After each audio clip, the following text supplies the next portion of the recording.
When you have waited to eat and the food is in front of you, the taste of the food is way better than it is when you just eat stuff when you're not hungry.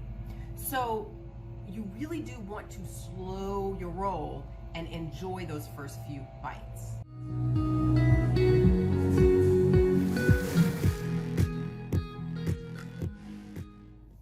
Welcome back. I'm Dr. Andrea Christian Parks, and welcome to my channel. I'm glad you're here. If you're joining me mid-program, right now we're in the middle of a series called Finding Fullness. There are two major concepts you've got to get in the process of getting your body the way you want it, of losing the weight that you want to lose, and that is hunger and fullness. Simple, not easy, not at all. So I never, ever, ever would I tell anybody this whole thing is easy. It can become that way, but it's not to start with. So I'm working with you to get it to be doable for you. Now, we've spent the last couple weeks talking about finding fullness. What is it? What's full enough? How do you determine? And all kinds of different metrics. So if you missed those, head on back.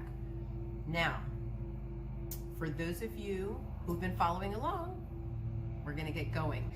All right, let's get started. So this week, I wanted to give tips, tricks, and tactics. Like, what practically am I supposed to do? I want to find fullness, but how am I gonna do it? Is it, I keep overshooting, I try, I wait till I'm hungry, I got that dialed in, and then I eat, and then I'm like, I did too much. And I can't figure it out. What's happening? Okay, I got you. Here's the thing. What we have gotten used to as far as eating in the past has been, generally, is we're fitting in eating where we can. We only have a couple minutes here. We're eating on a schedule, or we've got a lunch break, or whatever, kind of situation we're working with. And we have learned to do some things that mess us up as far as stopping when we're full. Number one, and this is a big one, we eat too fast. We eat way too fast. Now, I get when you're hungry, you're like, yeah, but I know. But there's multiple problems with eating too fast. The first of which is you can overshoot and eat too much.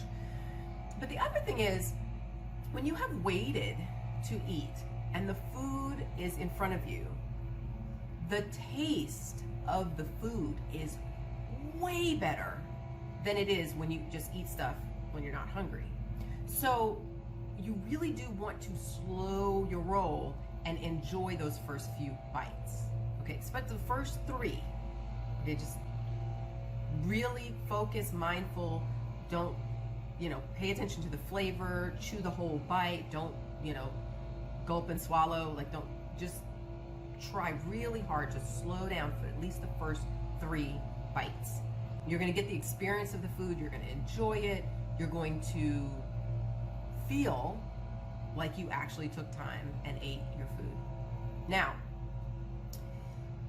how else do you slow down? Well, you put your fork down in between bites.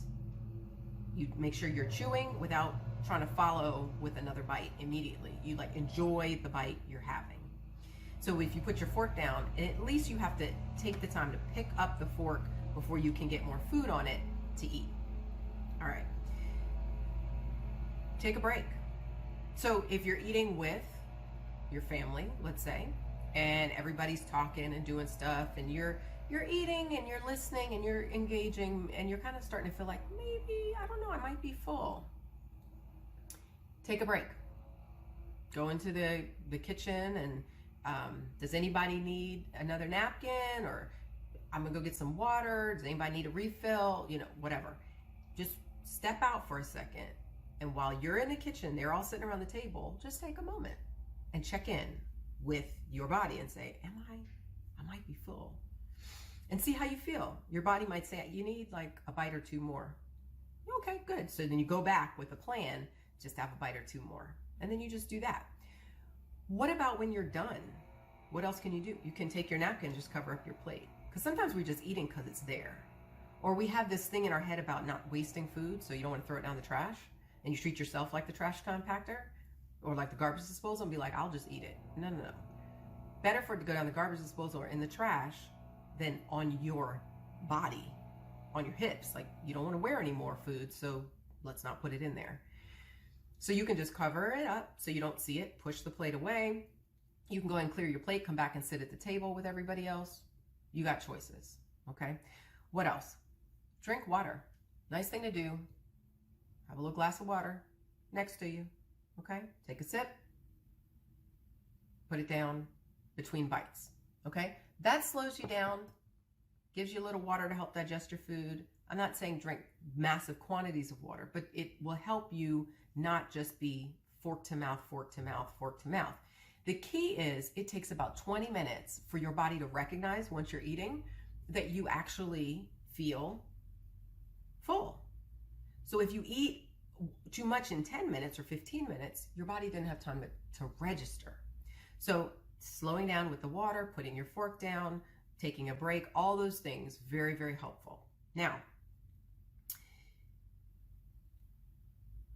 what is another problem with overeating? Here's the other big one. This happens all the time because we're so used to it, is distraction.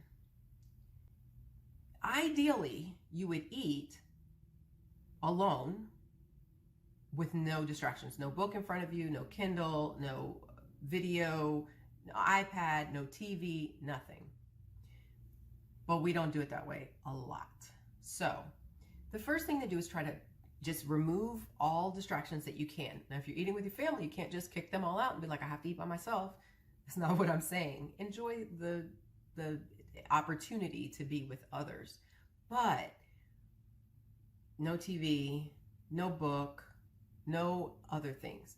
What is happening in that situation is your brain is linking the entertainment of the food, of the TV or the book or whatever it is that you're watching with the food. And so now food starts to mean entertainment, and sometimes you're using TV as stress relief. So food becomes stress relief. So you're linking the food that is really to satisfy the hunger only with entertainment, stress relief, checking out, all kinds of things. You don't want to make that link in your brain, because then when you sit down for any of those other things, the entertainment, etc., you feel like you're supposed to eat. And that absolutely is a recipe for gaining weight.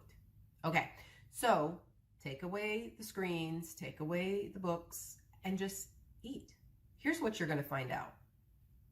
You'll find fullness much more easily. And this is the hard one. Eating is not as much fun as you think it is. It's just not. You get through a little bit of it. It tastes good. You get to the kind of fullness part, and then you're like, I'm bored. Like, I want to go do something else. It's like when little kids sit down for a meal and you can hardly keep them in their chair. They've eaten, like, they've picked around the whole plate, and they're like, I'm done, I'm full. And they run off, and you're like, you're not done. You're going to be back here in 20 minutes. So I'm not telling you to do that. But that's what happens to little kids. The food is just the thing they have to do to make the hunger go away. And we want to get closer back to that place. Okay? So try some of these tips, try some of these tricks. Let me know. Make comments for me. If you find some of this helpful, I want to know what you're liking and what you're finding useful, because it's fun to hear, and other people might find it useful too. All right? So listen, I'm going to see you in one more week, and we're going to keep moving on and finding fullness. We're going to get to some more, just dig even deeper and make this even more sticky, so you are finding a whole new way of approaching your meals with hunger and fullness. I'll see you then. Bye.